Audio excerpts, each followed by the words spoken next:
ओम श्री गुरुभ्यो नमः। ओम मातृशक्तये नमः। ओम असतो मा सद्गमय तमसो मा ज्योतिर्गमय मृत्योर्मामृतंगमय। ओम शांति शांति शांति। उपनिषद कक्षा 400 बृहदारण्यक उपनिषद की कक्षा 125 चौथे अध्याय का एक महत्वपूर्ण प्रकरण चल रहा है। स्वयं ज्योतिराधिकरण, स्वयं ज्योतिरात्मा। आत्मा स्वयं ज्योति है। ये पुरुष किस ज्योति के सहारे काम करता है, जाता है, चलता है, फिरता है, वापिस आता है, घर से बाहर जाता है, घर के कामकाज करता है, किस ज्योति के सहारे? आदित्य ज्योति के सहारे। आदित्य ज्योति नहीं तो सूर्य, ये चंद्रमा ज्योति, चंद्रमा ज्योति नहीं तो अग्नि ज्योति, अग्नि ज्योति नहीं तो वाग ज्योति, और वाग ज्योति भी नहीं तब ये किसके सहारे? तब ये बतलाया स्वयं ज्योति आत्मा है। स्वयं ज्योति स्वरूप है आत्मा, कोई भी ज्योति नहीं तो स्वयं ज्योति तो है ही। उसको स्वप्न में दिखाना चाह रहे, ले जाकर के स्वप्नावस्था में स्वयं ज्योति को प्रदर्शित करना चाह रहे हैं। उसका स्वयं ज्योतिष्व स्वप्नावस्था में अलग करके दिखाना चाह रहे हैं। वहां पर मन रहता है और मन में संस्कार वासनाएं रहती हैं। तो विषयी कौन होता है वहां? तो स्वयं ज्योति आत्मा विषयी होता है और मन में जो संस्कार होते हैं वो विषय होते हैं। ऐसा प्रक्रिया है। मन में जो संस्कार होते हैं वो तो विषय होते हैं, विषय स्थानीय होते हैं। संस्कार वृत्ति में बदल जाते हैं, मतलब संस्कारों को देखता है स्वयं ज्योति आत्मा। स्वयं ज्योति विषयी बन करके देखता है। ये तो भाषा बोलते हैं, बाकी वो आत्मा के प्रकाश में चीजें दिखाई देने लगती हैं। जैसे कि सूर्य के प्रकाश में चीजें दिखाई देने लगती हैं। तो सूर्य तो देखता नहीं, सूर्य तो देखता नहीं, लेकिन सूर्य के प्रकाश में चीजें दिख जाती हैं। तो ऐसे ही वहां पर स्वयं ज्योति आत्मा होता है और मन में जो संस्कार होते हैं वो प्रकट हो जाते हैं। उसके स्वयं ज्योतिष के होने से, उसके रहते हुए संस्कार प्रकट हो जाते हैं। तो ये यहाँ पर बात चली थी। सवयं पुरुषा जायमान 8वें मंत्र में ये पुरुष जब पैदा होता है, शरीर के साथ अपना आत्मभाव संयुक्त करता है। जायमान शरीरम विसंपद्यमान, शरीर को आत्मभाव से स्वीकार करता हुआ, अपने शरीर में आत्मभाव अनुभव करता हुआ। शरीर मानी देहेंद्रिय संघातम अभिसंपद्यमान, देहेंद्रिय संघात को प्राप्त होता हुआ, आत्मभाव को प्राप्त होता हुआ। पाप भी संसिध्यते मानी धर्माधर्म के आश्रय कार्यकरण को से संयुक्त होता है। और ये धर्माधर्म आश्रयी कार्यकरणी दोनों तरफ से जुड़ेगा। ये षष्ठी समास में भी, बहुब्री में भी। जब षष्ठी समास करेंगे तो धर्माधर्म के आश्रय बनेंगे कार्यकरण। धर्माधर्म आश्रित होगा, धर्माधर्म के आश्रय। आश्रय मानी शरीर इंद्रियां, शरीर इंद्रियों में धर्म धर्म रहने वाले होंगे। आश्रित होगा आधेय पदार्थ, और आश्रय अधिकरण होता है, आधार होता है, अधिकरण होता है, जिसके सहारे धर्माधर्म टिकते हैं। और यदि बहुव्रीहि करेंगे तो आश्रय बन जाएंगे धर्माधर्म ही। धर्म और अधर्म आश्रय हैं जिस कार्यकरण के। धर्माधर्म से ही शरीर इंद्रियां मिलते हैं, तो धर्माधर्म आधार बनेंगे और उसके ऊपर टिका हुआ मिलेगा कार्यकरण। दोनों दृष्टियों से दो चीजें यहाँ पर देखनी है। धर्माधर्म आश्रयी कार्यकरणई संसृज्यते संयुज्यते।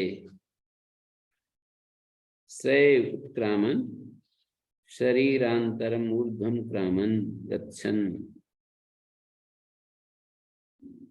स उत्क्रामन् म्रियमाण पापमनो विजहाति। धर्माधर्म को त्याग देता है, मानी धर्माधर्म के आश्रय शरीर कार्यकरण को त्याग देता है। धर्माधर्म को तो खैर नहीं त्यागता। धर्माधर्म जिसके सहारे पर रहते हैं जागृत अवस्था में या इस जीवन काल में, तो उन कार्यकरणों को छोड़ देता है। स्थूल एपरेटस, धर्माधर्म को भी छोड़ देता है जो समय, स्थूल एपरेटस को छोड़ देता है। धर्माधर्म तो कहते हैं ना, उसके जाते हैं उसके साथ। ठीक है, स्टोर तो रहते हैं, स्टोर रहते हैं वो तो ठीक है, लेकिन उस समय प्रैक्टिकल तो नहीं होता ना। धर्म का कोई फल तो नहीं हो रहा, नहीं फल तो नहीं होता, पर छोड़ देता है। तो ऐसी भ्रांति होगी कि छोड़ देता है, मतलब यही छोड़ देता है, बस आगे निर्लेप होकर जाता है। नहीं, पर साथ में दोबारा ग्रहण करता है, ये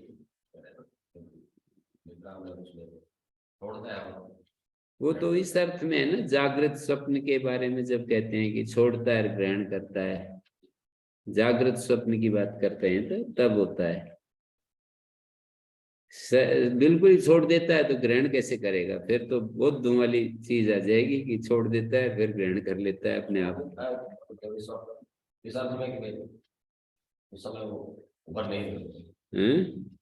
प्रत्यक्ष नहीं होता। हाँ तो ये तो क्यों कहें हम छोड़ देता है, जब छोड़ मान ही नहीं रहे छोड़ता है, तो ऐसा क्यों कहें? स्थूल एपरेटस छोड़ देता है, कार्यकरण छोड़ देता है, धर्माधर्म जहां रहते हैं उसको छोड़ देता है। तो ये भी बात हो, जहाँ धर्माधर्म रहते हैं उसको छोड़ गया, तो धर्माधर्म भी तो वही रह गए। नहीं, सूक्ष्म शरीर में रहते हैं ना, उसको तो नहीं छोड़ता ना। तो ये कहना तो नहीं बनेगा ना कि धर्माधर्म को तो नहीं छोड़ता वो। आचार्य जी, जो सबसे पहले आपने जो शब्द का प्रयोग किया था वो बिल्कुल सही था। आपने कहा था कि धर्माधर्म के आश्रय को छोड़ देता है। धर्माधर्म का आश्रय क्या है? स्थूल शरीर। आपने सबसे पहले यही वाक्य कहा था, यही बिल्कुल ठीक बैठता है। हाँ यही ठीक बैठता है। ये दयाराम जी मतलब घोड़ रहे हैं, दिमाग का कसरत कर रहे हैं। आगे यूं है ऐसे कसरत में आनंद आता है। हर एक पहलवान अपना व्यायाम करना चाहता है ना।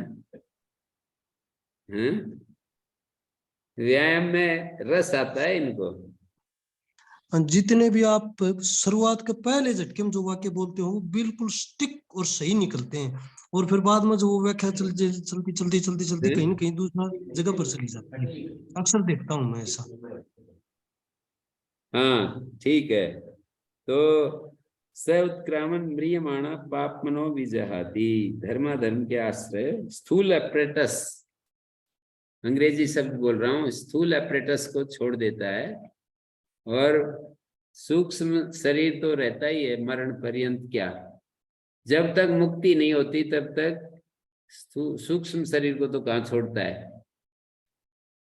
ये भी एक विचार रहता है कि प्रलय में सूक्ष्म शरीर को भी छोड़ देता है, पर मेरे को तो ये समझ में आता है कि प्रलय में स्थूल शरीर छूटते हैं, सूक्ष्म शरीर नहीं छूटते।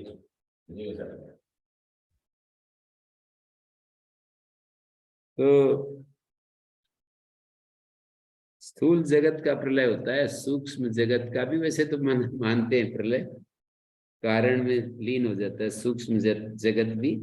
पर सूक्ष्म जगत जैसे कारण में लीन होता है, तो नींद जैसी स्थिति में मन तो उसमें लीन हो गया है। एक प्रकार से कारण जो प्राज्ञ अवस्था है ना, प्राज्ञ अवस्था में लीन रहते हैं। हर एक एक जीव का जो प्राज्ञ स्वरूप है उसमें संस्कार रहते हैं, सारे घोलमोल नहीं होते वो। राज्य के रूप तो नहीं है ना, बीज रूप में तो प्रकट ही है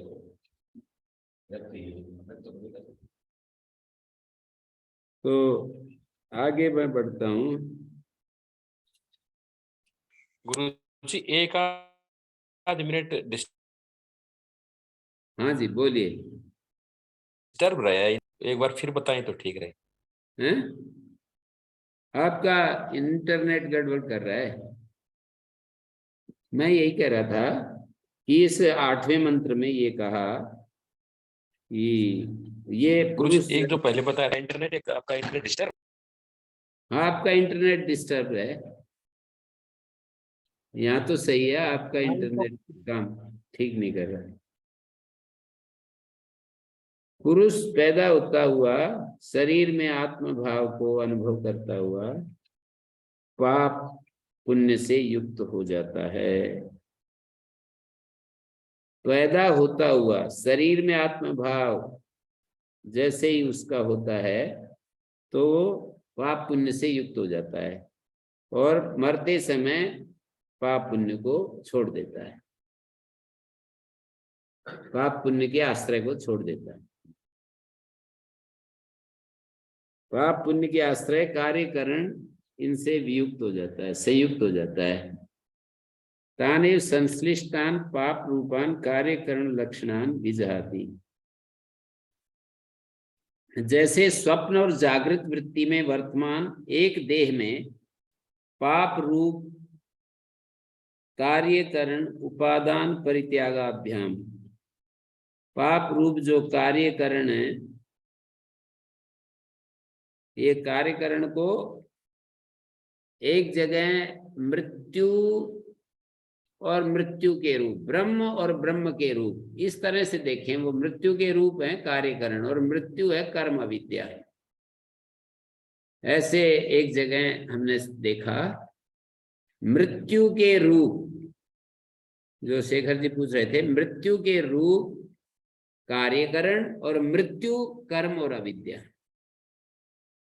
मृत्यु क्या है? कर्म अविद्या। और मृत्यु के रूप क्या है? कार्य और कर्म। कर्म और अविद्या के आश्रय मृत्यु कर्म अविद्या, मृत्यु के रूप कार्य कर्म। तो जैसे स्वप्न जागृत वृत्ति में वर्तमान हुआ एक ही देह में पाप रूप कार्यकरण उपादान परित्यागाभ्याम, पाप रूप जो कार्यकरण उनके उपादान और उनके परित्याग के द्वारा निरंतर संचरण करता है, धिया समाना, बुद्धि के एक रूप हुआ तथा स्वयं पुरुषा, उसी प्रकार वह जो पुरुष है उभौ इहलोक परलोको जन्म मरणाभ्याम, इहलोक और परलोक जन्म मरणाभ्याम कार्यकरण उपादान परित्यागो अनवरतम प्रतिपद्यमाना,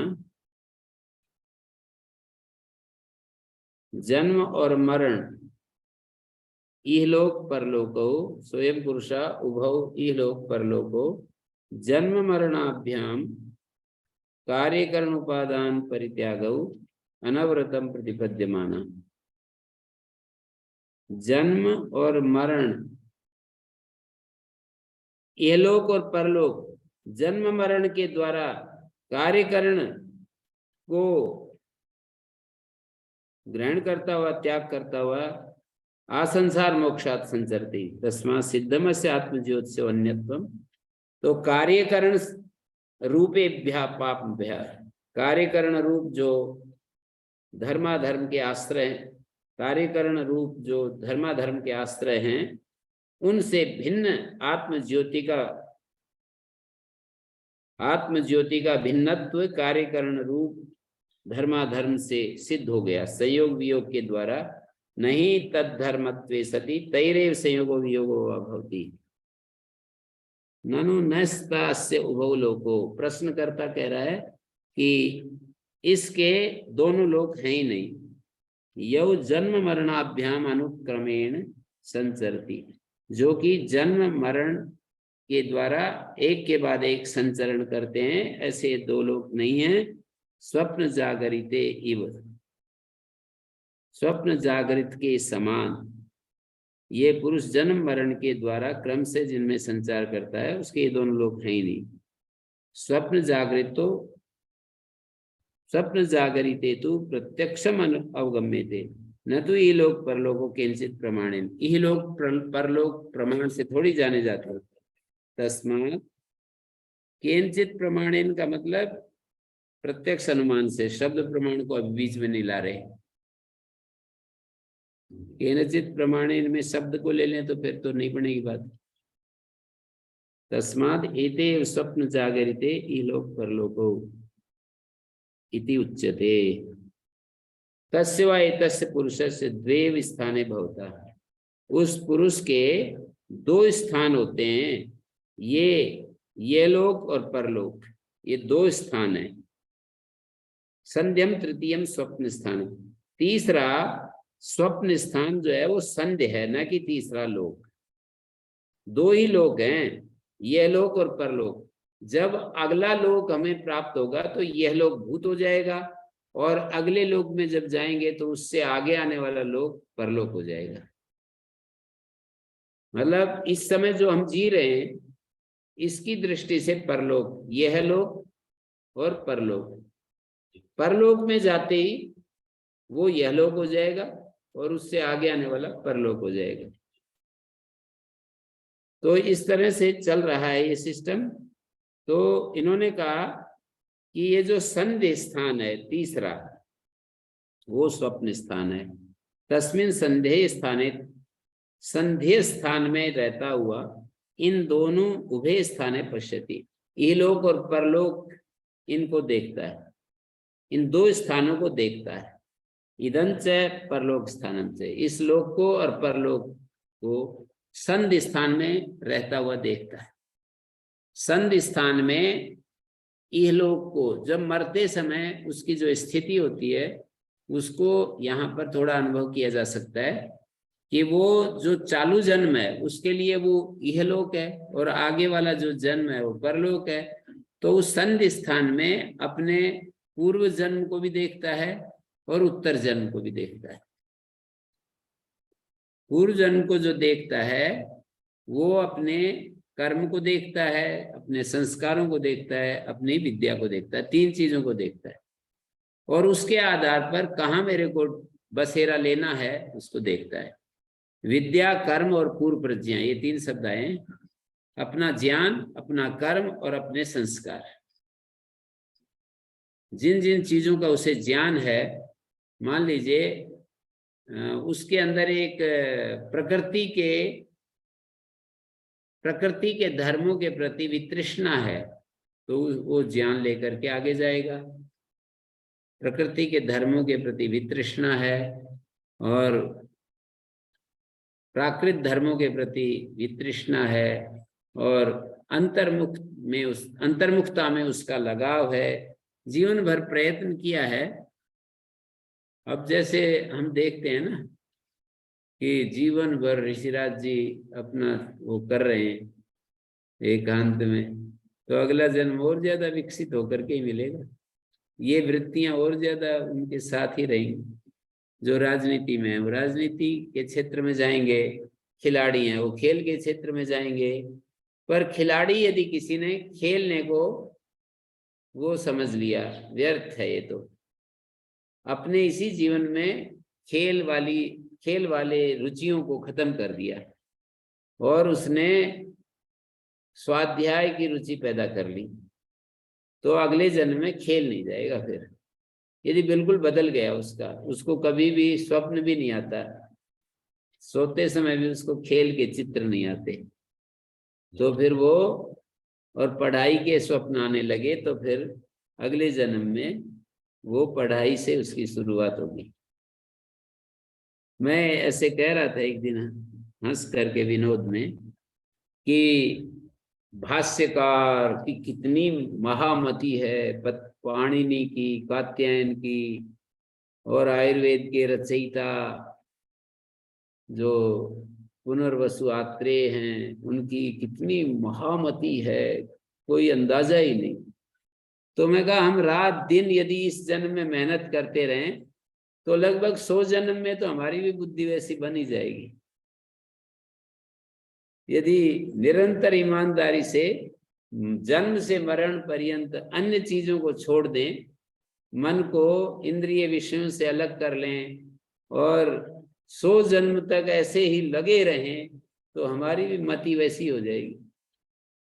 यदि कोई बुद्धि को इतना बढ़ाना चाहता है तो उसके लिए टारगेट दे रहा हूं, पूरा ईमानदारी से संवेग के साथ लगे तो, नहीं तो धीरे ढीला ढीला करेगा तो ये श्रृंखला बढ़ जाएगी और 1 लाख जन्म लेने पड़ेंगे वहां तक पहुंचने के लिए। फिर पता नहीं बीच में मति घूमने लगे।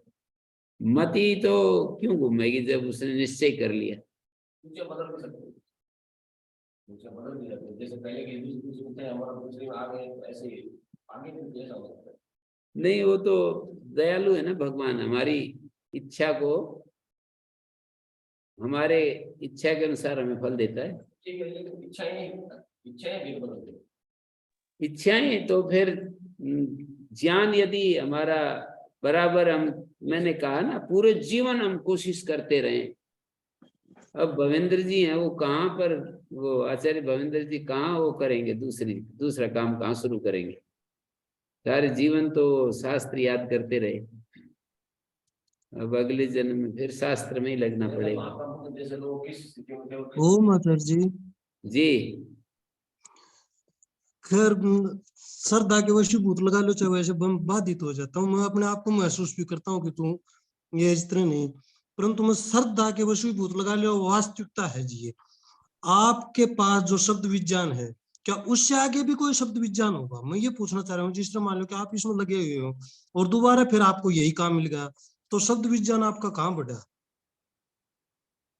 शब्द विज्ञान तो ये तो बहुत ही, जितना मैं जानता हूँ वो तो कम ही है ना, ज्यादा तो हाँ, न इससे आगे जानने बताओ, की स्थिति। इससे आगे शब्द विज्ञान बता दो आप। व्याकरण शास्त्र शब्द विज्ञान का सबसे बड़ा भंडार है और उसको आप जानते हैं और उसको लगाना भी जानते हैं कि भी ये षष्ठी विभक्ति के योग में प्रथमा है, ये द्वितीया है, इस तरह की जो चीजें होती हैं।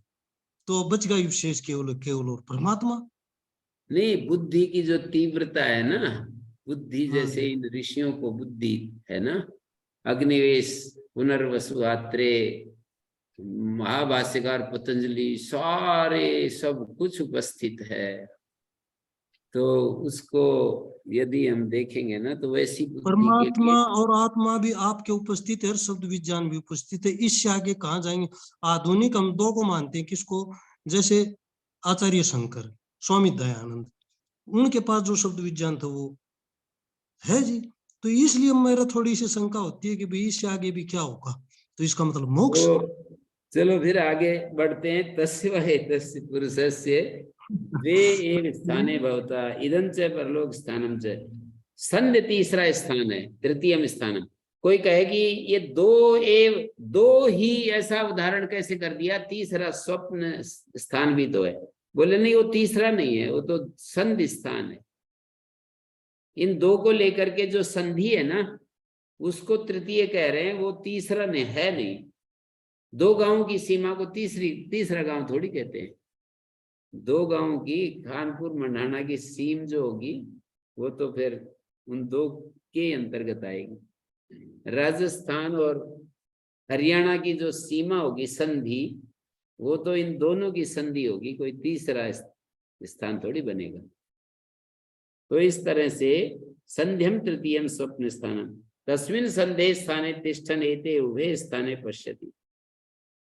उस संधि स्थान में रहते हुए इन दोनों स्थानों को देखता है, इस लोक और परलोक को। अथ यथा क्रमोयम परलोक स्थाने भवति तम आक्रमम आक्रम्य उभयान पापमना आनंदांश्च पश्यति। माने जिस आश्रय वाला होता है, यथा आक्रमो यस्य, आक्रम शब्द का अर्थ है आश्रय, अवष्टंब। जिस प्रकार का आश्रय वाला ये है, यथा आक्रमोयम परलोक स्थाने भवति, जिस आश्रय वाला परलोक स्थान में होता है, तम आक्रमम आक्रम्य, उस आश्रय को लेकर, उस आश्रय का सहारा लेकर उभयान पापमना आनंदांश पश्यति। वो जो धर्म अधर्म, सुख, धर्म का फल सुख और अधर्म का फल दुख, सुख दुखों को देखता है। परलोक स्थाने जिन जिन आश्रयों वाला वो परलोक स्थान में होता है, यहां से जाने के बाद उनको पहले ही यहीं देख लेता है, ये कहना चाह रहे हैं। संधि स्थान में यहीं पर देख लेता है। जिस आक्रम वाला, आश्रय वाला परलोक स्थान में आगे चल करके होगा, वो उस आश्रय लेकर के दोनों प्रकार के जो पाप के फल सुख दुख, पाप के फल दुख और पुण्य के फल जो सुख हैं, उन सुख दुखों को देख लेता है, यही संधि स्थान में रहता हुआ।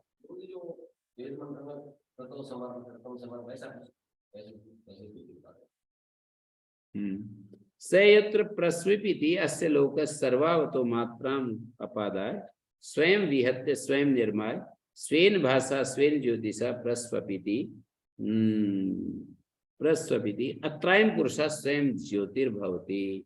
अत्र इस स्वप्न देह में ये पुरुष जो है स्वयं ज्योति होता है। अत्रायम का मतलब स्वाप्निक शरीर में, स्वप्न देह में ये पुरुष स्वयं ज्योति होता है।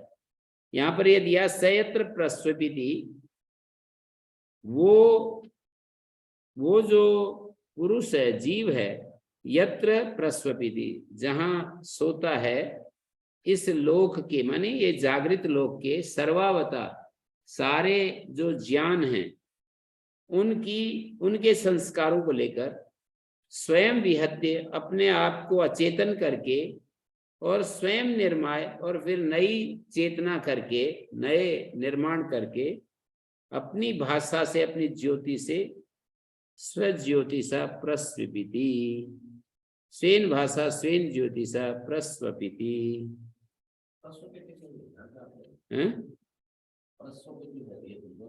अपने ज्योति स्वरूप से शयन करता है। स्वेन ज्योतिषा प्रस्वपिति कह रहे हैं ना, अपने भास स्वरूप से, अपने ज्योति स्वरूप से शयन करता है।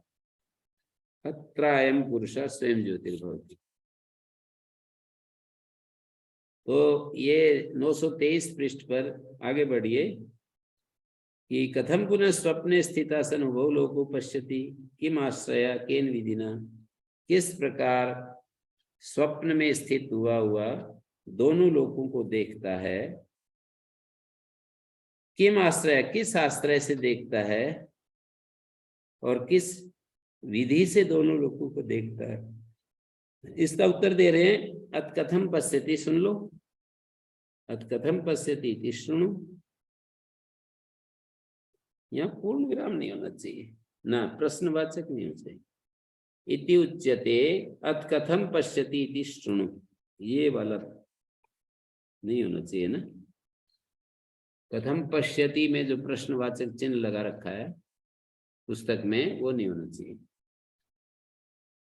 अतकथम पश्यति इति शृणु।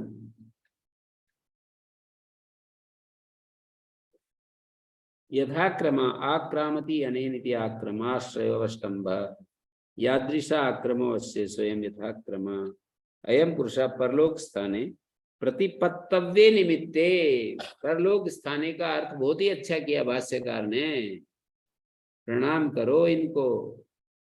प्रतिपत्तव्ये स्थाने का मतलब है भावी जन्म को ग्रहण करने की उस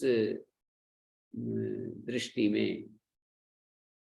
परलोक स्थाने शब्द का अर्थ है प्रतिपत्तव्ये निमित्ते, भावी जन्म को ग्रहण करने के लिए जो निमित्त हैं उसको यहाँ परलोक स्थान कह रहे हैं। परलोक स्थान अभी आया नहीं है, प्रतिपत्तव्य जो निमित्त है। यथाक्रमो भवति यादृशेन परलोक प्रतिपत्ति साधनेन, जिस प्रकार के परलोक की प्राप्ति के साधन है, विद्या कर्म पूर्व प्रज्ञा लक्षणेन युक्तो भवति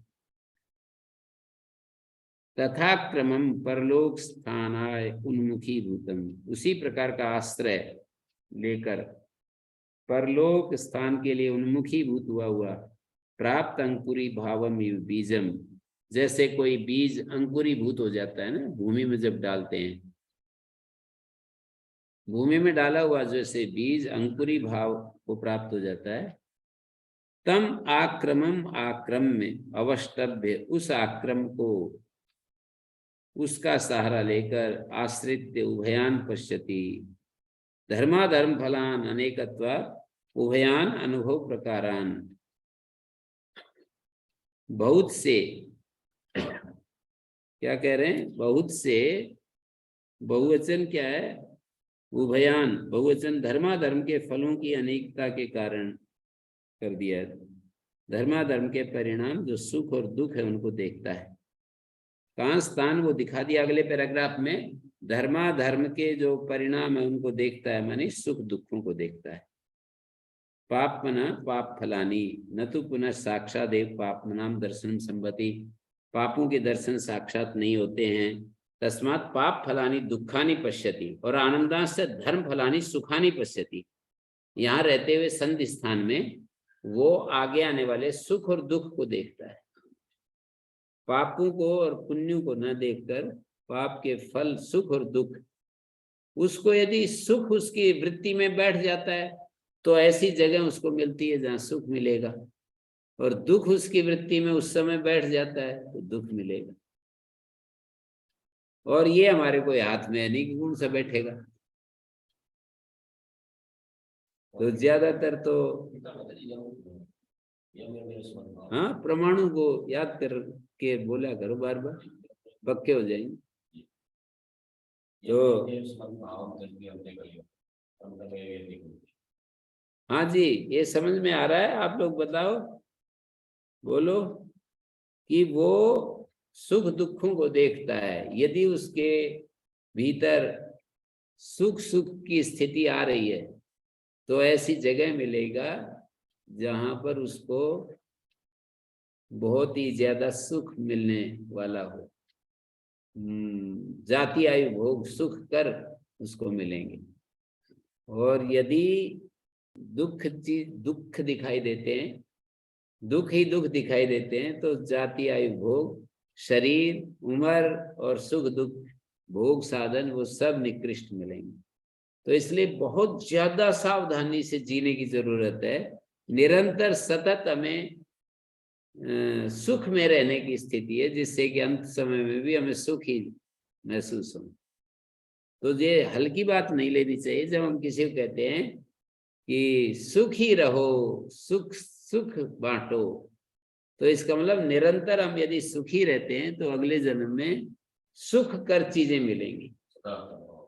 और अभी जो है यदि हम दुखी रहते हैं ना, तो इसका मतलब है कि शिकायत में भरे हुए हैं, दुखी हैं, दूसरों को देख देख करके कईयों के तो हृदय में इतनी ईर्ष्या की आग जलती रहती है। मैं मतलब देखता हूं ना, कईयों को इतनी तेज आग जलती रहती है कि बस उनका बस चले तो एक क्षण के लिए भी बड़ा खुश होते हैं उस ईर्ष्या की अग्नि में जलते हुए।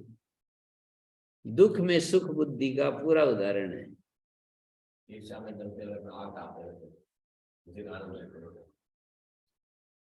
ये जो कहा है ना, अनित्य में नित्य, अपवित्र में पवित्र, और दुख में सुख, दुख में सुख बुद्धि का उदाहरण है।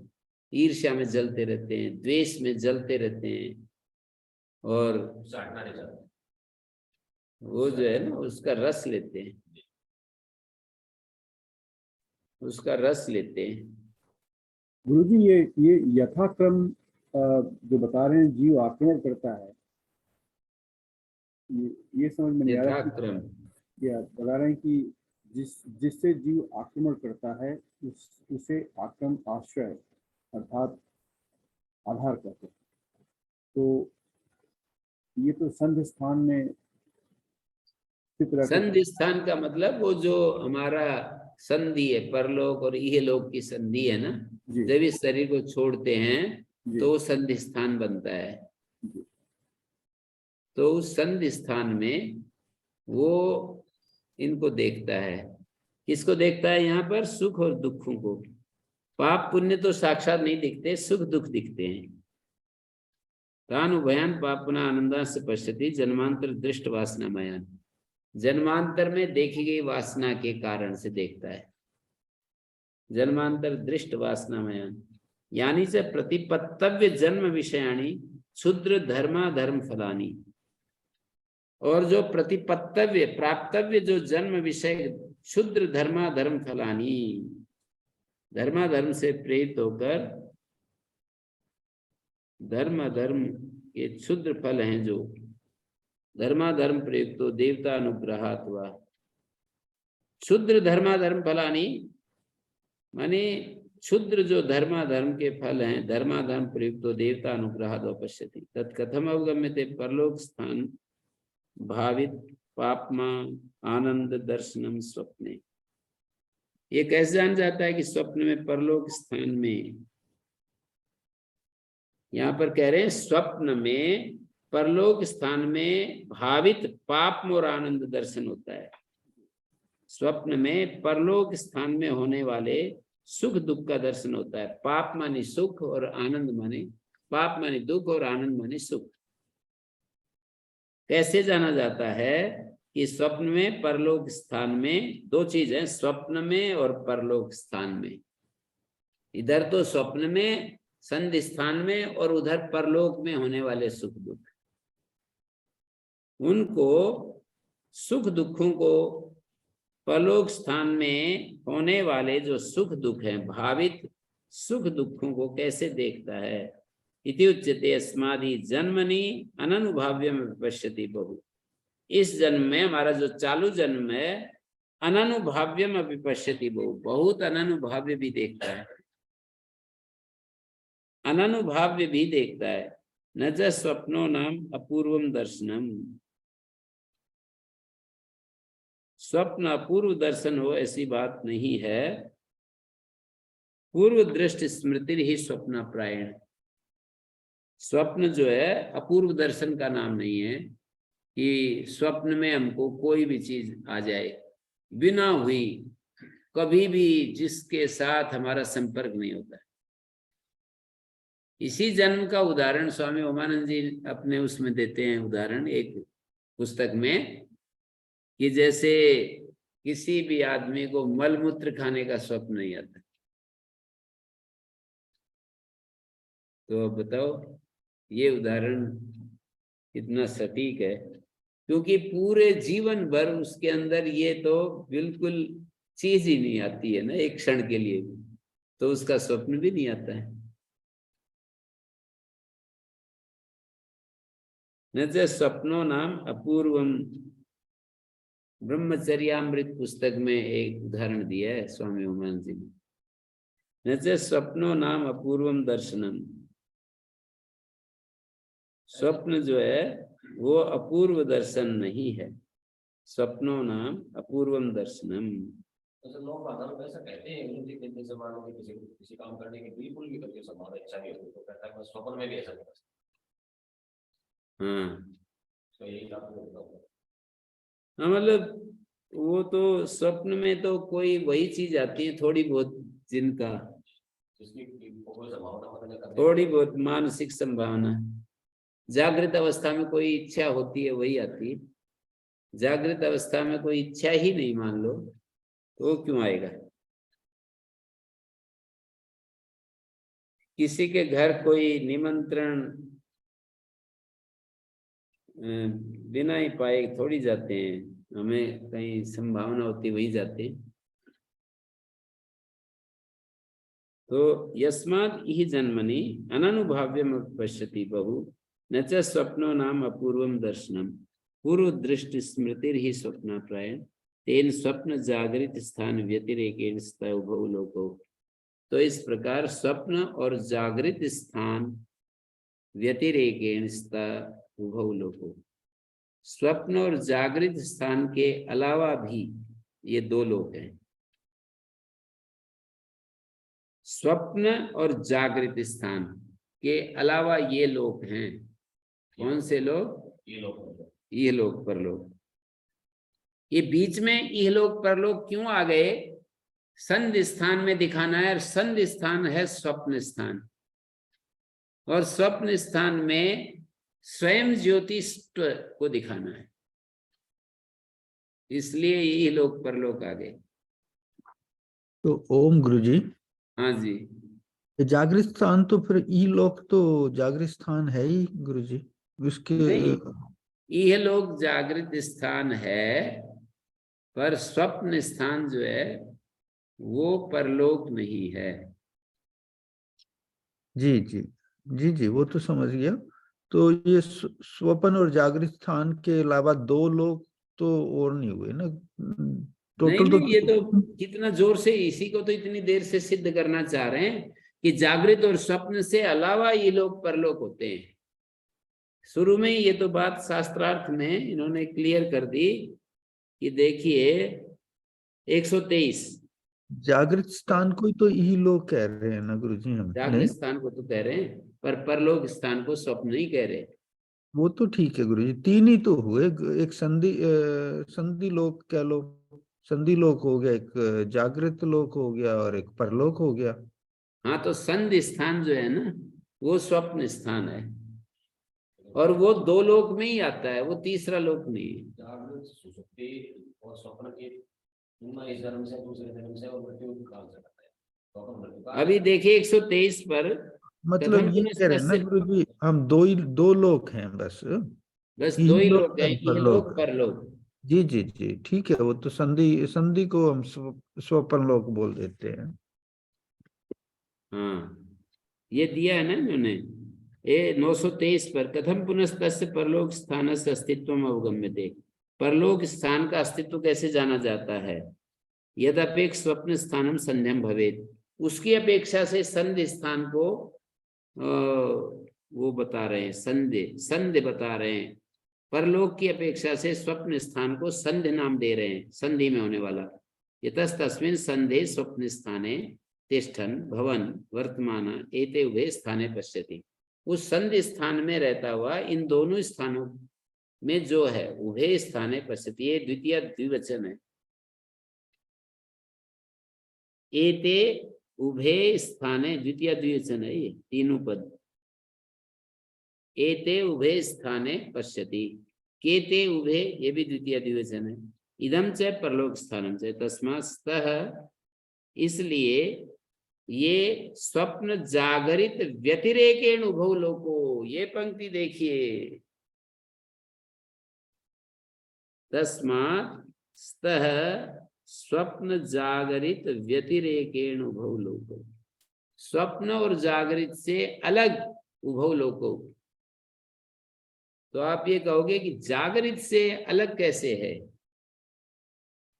जागरित से अलग इहलोक कैसे है। स्वप्न जागृत वो तो इसी जन्म के केवल दो अलग-अलग काल बताए जा रहे हैं उसमें। स्वप्न और जागृत जो हैं उससे अलग इहलोक परलोक दिखाए ना इस अनुच्छेद में।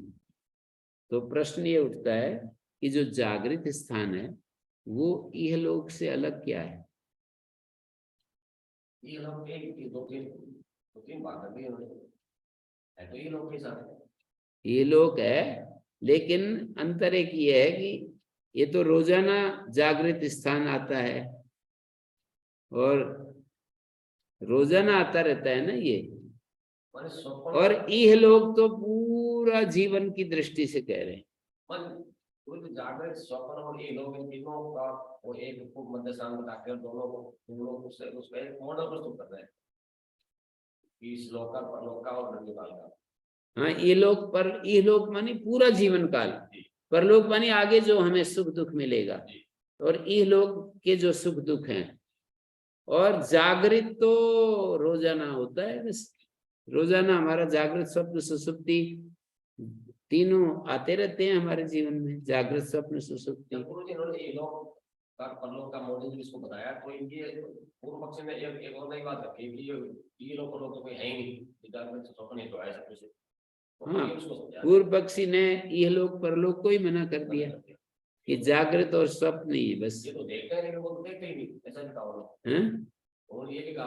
हाँ, ये कह दिया कि ये तो दिखते भी हैं और वो तो दिखते ही नहीं है। उनका तो प्रमाण ही नहीं है।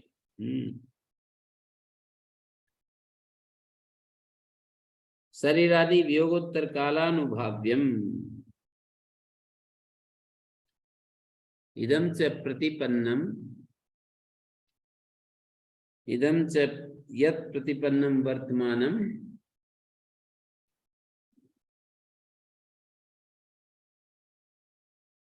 प्रतिपन्नम वर्तमानम जम शरीर इंद्रिय विषय वेदना विशिष्टम, चार से युक्त जो स्थान है प्रत्यक्ष से जो अनुभव में आ रहा है, शरीर इंद्रिय विषय और वेदना, वेदना माने सुख दुख का अनुभव,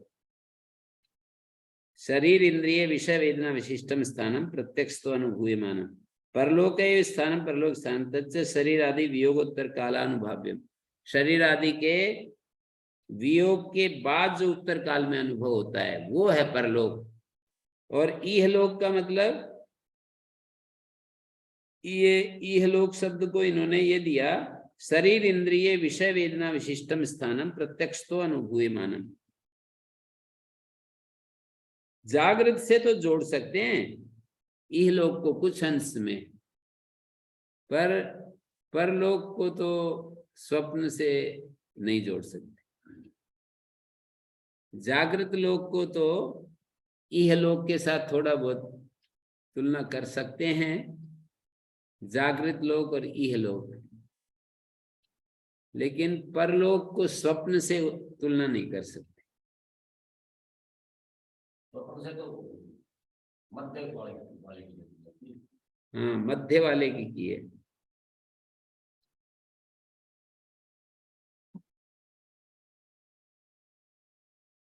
अब यहां पर आ जाइए 925 पर।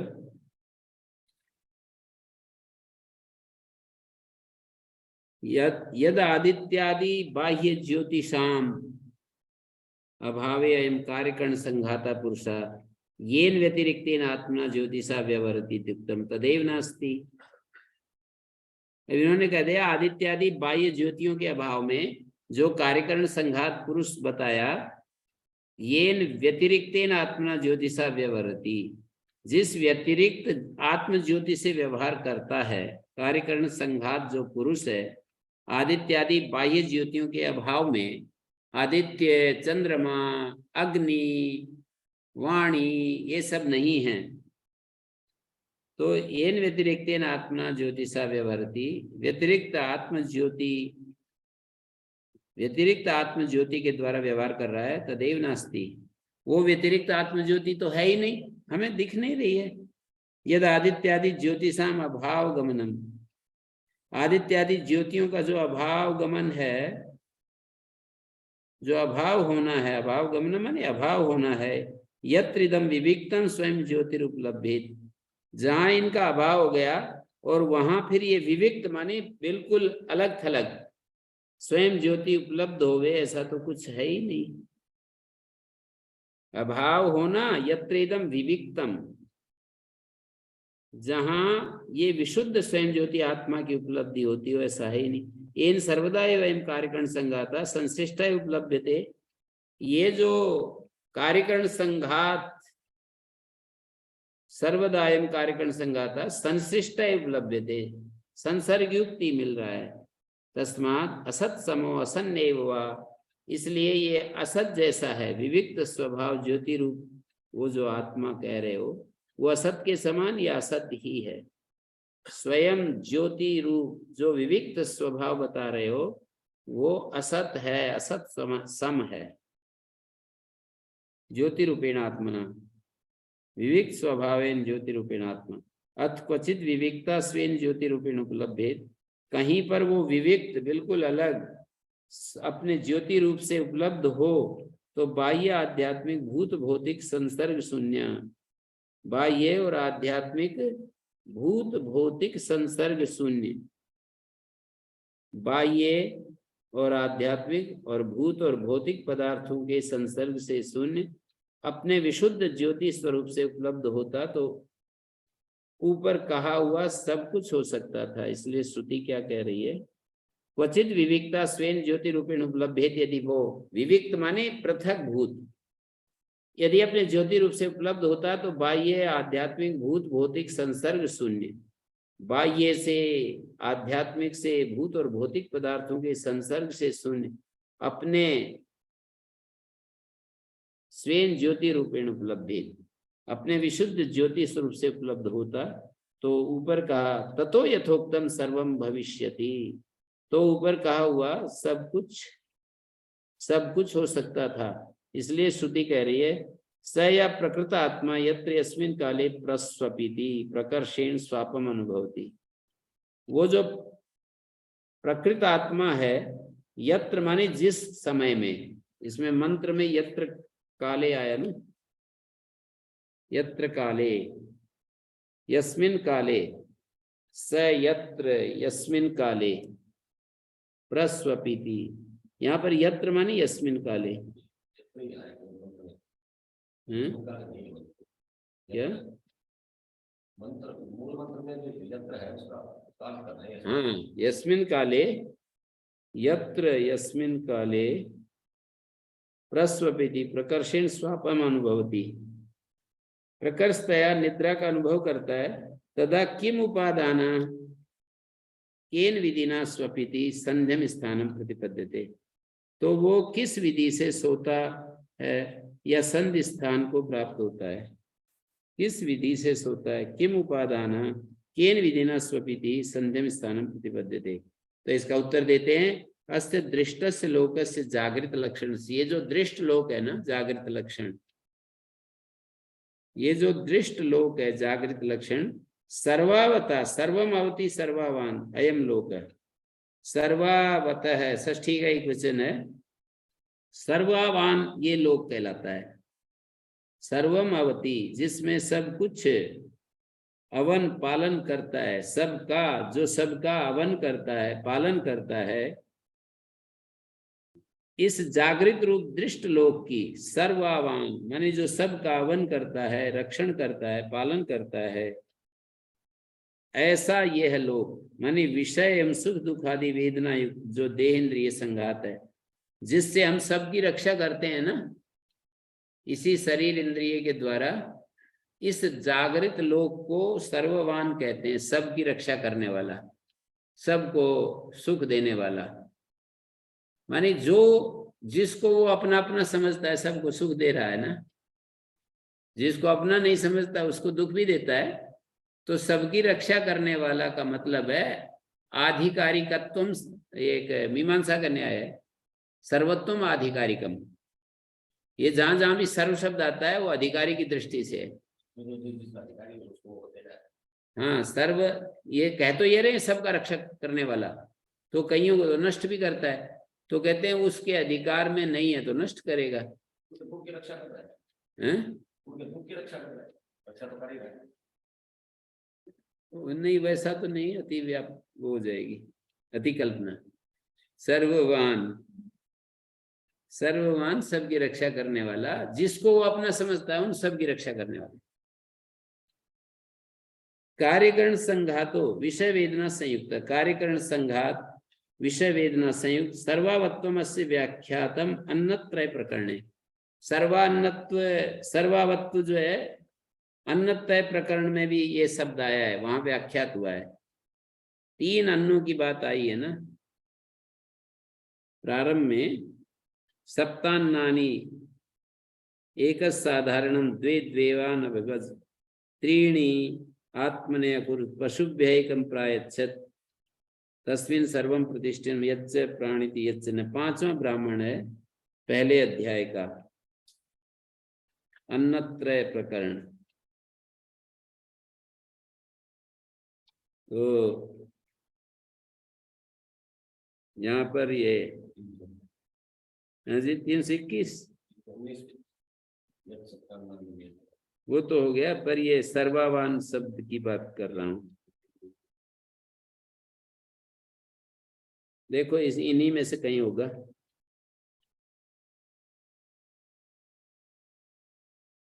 अन्नत्रय प्रकरण में सर्वावत्व,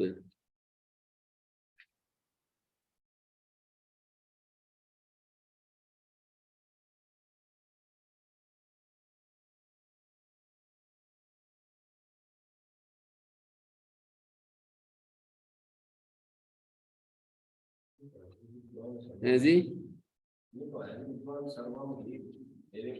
नहीं, बिल्कुल यही भाषा है ये, सर्वावत्वम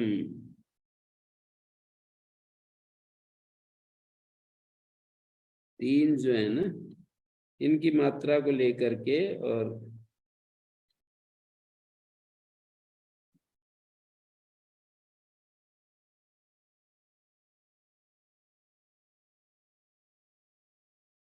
पयो ही एव अग्रे मनुष्य पशवश्च, है तो यही कहीं नहीं, मूल में है, भाष्य की बात नहीं है, मूल में ही है, सर्वावान यही भाषा है। और वहां भाष्यकार तो ये कह रहे हैं कि वहां हमने व्याख्या कर दी है, मूल में है ये।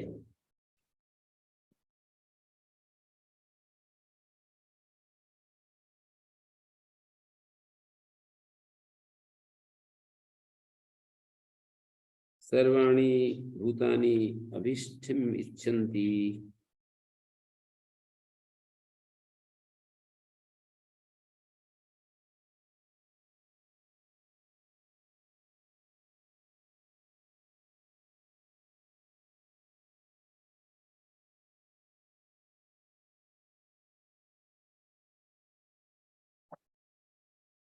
ये अभी इसको अलग से ढूंढना पड़ेगा वैसे, मतलब कहा है, कोई बात नहीं, बाद में ढूंढ के बता देंगे। तो अन्यत्रय प्रकरण में अस्य दृष्टस्य लोकस्य जागृत लक्षण सर्वावत सर्वम अवति इति सर्वावान अयम लोक कार्यकरण संघातो विषय वेदना संयुक्त। इसको तो वहां पर भी दिया है, ये जो हमारा वो है ना पुस्तक, कहाँ है ये, 7वां मंत्र है मांडूक उपनिषद का, 5वां 6ठा 7वां, जागृत स्थान तस्य वाय तस्य आत्मवैश्वानस, 6ठा मंत्र, एस सर्वेश्वर प्राण बंधनम सौम्य मना तस्य वाय तस्सर्वावत। इसके उसको लेकर के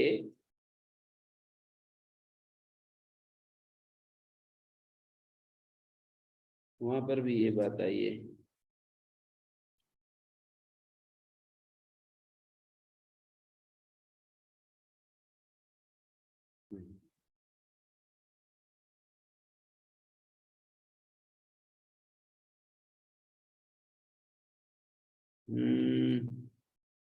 एकदम ढूंढने से नहीं मिल रहा है।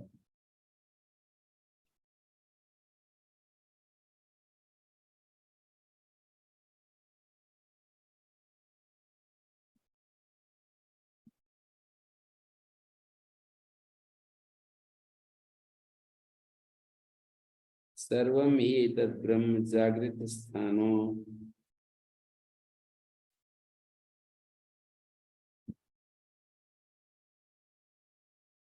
स्वप्न स्थाना अत्रेस देवा स्वप्ने महिमानम अस्य लोकस्य 570 पीस पर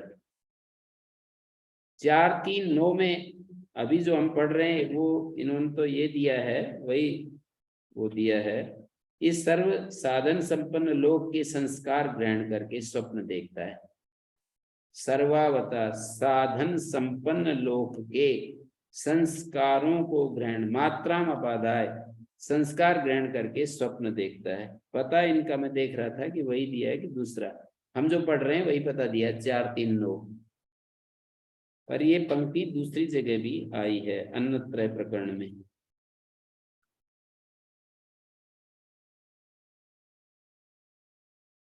इस साधन संपन्न लोक के संस्कारों को अस्लोक सर्वावतो मात्रा में पदाय, सर्व साधन संपन्न लोक के संस्कार ग्रहण करके स्वप्न देखता है। माने चौथे मंत्र में ये बात कही है, चौथे मंत्र में ये बात कही है। और भाष्यकार ने चौथे मंत्र में ऐसा कहा है, यहाँ पर चौथे मंत्र में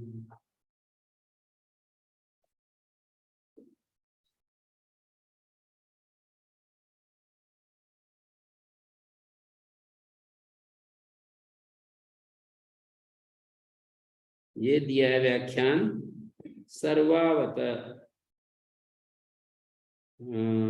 स्वप्न स्थानो अस्य लोक सर्वावत। सर्वावता का अर्थ दिया है अस्य लोकस्य जागृतोक्ति तस्य विशेषणं सर्वावत। सर्वा साधन संपत्तिर अस्मिन् अस्ति सर्ववान। सर्ववान एव सर्ववान तस्य मात्रा लेशो वासना। सारी साधन संपत्ति है जिसमें, उसको सर्ववान कहते हैं। दो तरह से व्याख्यान हो सकता है, सर्वम अवति इति सर्ववान, और मतुप करेंगे तो सर्वा साधन संपत्ति अस्मिन् अस्ति सर्ववान। सर्व शब्द से मतुप प्रत्यय करते हैं, जैसे गोमान, आचार्यवान, सर्ववान। सर्ववान को छांदस दीर्घ हो गया सर्वावान है वाला जो अर्थ होता है ना, जैसे आचार्यवान, मातृमान, पितृमान, कहीं मैं होता है कहीं वह होता है। अर्थवान, धनवान, बुद्धिमान, कहीं मैं मिलेगा कहीं वह मिलेगा। बुद्धिमान, बलवान, धनवान, तो सर्ववान। सर्ववान ही सर्वावान है। सारी साधन संपत्ति है जिसमें, उसको सर्ववान कहते हैं। तस्य मात्रा लेशो वासना, उसकी वासनाओं को लेकर स्वपिति वासना प्रधान स्वप्नम अनुभवती। वासना प्रधान स्वप्न का सारी साधन संपत्ति है जिसमें, सारी इंद्रियां काम कर रही हैं, सारा सब कुछ काम कर रहा है, तो इसको सर्ववान कह रहे हैं। और यहाँ पर ये जो हम पढ़ रहे हैं, यहाँ पर सर्वम अवति, भाष्यकार ने अवति अर्थ में यहाँ पर मतुप न मान करके ये दिया है। किम उपादानास्य दृष्टस्य लोकस्य जागृत लक्षण सर्वावत। सर्वम अवति इति सर्ववान, सबका पालन करता है ये जागृत लोक। जागृत लोक ही तो सबका पालन करेगा। जागृत लोक ही हम काम करते हैं, खाते पीते हैं, अपने जीवन को जागृत लोक के सहारे ही तो हम बनाए हुए हैं। हाँ, तो सब ये जो जागृत लोक है, इसके द्वारा ही हम रक्षा करते हैं, दूसरों की भी रक्षा करते हैं, अपनों की रक्षा करते हैं, बचाते हैं उनको, और अपने आप को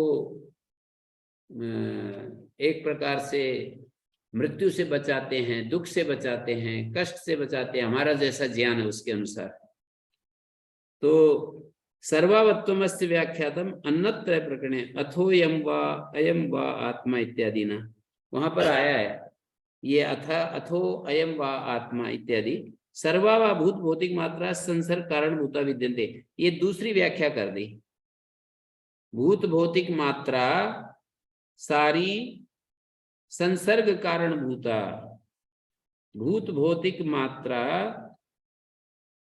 संसर्ग कारण भूता, संसर्ग की कारणभूत भूत भौतिक मात्राएं हैं जिसकी, उसको सर्वान कहते हैं। सर्वाणी सर्वान तस् सर्वावतो मात्रा में एक देशम अवयव अपादाय अपछिद्य आदाय गृहीत्वा दृष्ट जन्म वासना वासिता सन स्वयं आत्मना विहत्य। दृष्ट जन्म की वासना से वासित हुआ, अपने आत्मा से ही उसका तिरोधान करके, चेतना शून्य करके, स्वयं माने आप ही देह को विहत करके, स्वयं आत्मना एव देहम विहत्य पातयित्वा, अपनी देह को शून्य करके, जैसे कि सोना में स्वर्ण उसमें जाते हैं ना सोने के लिए, तो स्वयं अपनी देह को पातयित्वा निसंबोधम आपाद्य, निश्चेष्ट करके, जागरिते आदित्यादि नाम चक्षुरादिषु अनुग्रहो देह व्यवहारार्थ। जागृत काल में आदित्यादि का जो चक्षुरादि में अनुग्रह है वो देह व्यवहार के लिए। देह व्यवहारश्च आत्मनो धर्माधर्म फलोपभोग प्रयुक्ता, और जो देह व्यवहार है, देह व्यवहारश्च क्या है, देह व्यवहारश्च आत्मनो धर्माधर्म फलोपभोग प्रयुक्ता, धर्माधर्म फलोपभोग प्रयुक्त है। तद्धर्म अधर्म फलोपभोग उपरमणम अस्मिन् देहे आत्मकर्मोपरम कृतमिति आत्मा से विहंता स्वयं निर्माय, और वासनामय स्वप्न देह को निर्माण करके। तो स्वयं आत्मना एव विहत्य देहम पातयित्वा, अपने से ही इस देह को वो करके, माने निसंज करके, चेतना शून्य करके, स्वयं निहत्य और स्वयं निर्माय, स्वयं निर्माय तत्कर्मापेक्षत्वा स्वयं कर्तृकम उच्यते, स्वेन आत्मीयेन भाषा मात्रोपादान लक्षणेन भाषा। तो ये दिखाया स्वयं विहत्य स्वयं निर्माय, स्वेन भाषा स्वेन ज्योतिषा प्रस्वपिति, अपनी भाषा से अपनी ज्योति से तद विषयिणा विविक्त रूपेण अलुप्त दृक् स्वभावेन भारूपम वासनात्मकम विषयी कुर्वन् प्रस्वपिति। उनको मानी विषय बनाता हुआ सोता है, शयन करता है। यदेवं वर्तयन् तत् प्रस्वपिति इति उच्यते। ये जो इस प्रकार जो रहना है इसी को प्रस्वपिति कह रहे हैं। अतः एतस्याम अवस्थायाम एतस्मिन् काले, इस काल में क्या होता है, विविक्त ज्योतिर्भवति, बाह्य आध्यात्मिक भूत भौतिक संसर्ग रहितम ज्योतिर्भवति, बाह्य आध्यात्मिक भूत भौतिक संसर्ग से रहित ज्योति वाला होता है। उस समय कोई बाह्य ज्योति नहीं, आंतरिक ज्योति, कोई मन आदि भी नहीं है। मन होता है पर वो विषय के रूप में उपस्थित होता है। मन में जो संस्कार होते हैं वो विषय के रूप में। अत्रैष देवा स्वप्ने महिमानम अनुभवति, उसमें भी आया ना प्रश्नोपनिषद में। यहाँ पर ये देव स्वप्न में महिमा का अनुभव करता है। तो ये जो स्वयं ज्योति पुरुष है, स्वयं ज्योति पुरुष, ये मन के अंदर जो विचार वृत्ति ज्ञान विषय बनाता हुआ और वो शयन करता है। तो इसको बता दिया।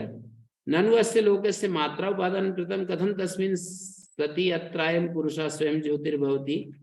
शंका कर रहे हैं कि इस लोक के विषय वेदना संयुक्त मात्रा को ग्रहण किया है, फिर उसके रहते हुए ये पुरुष स्वयं ज्योति कैसे है?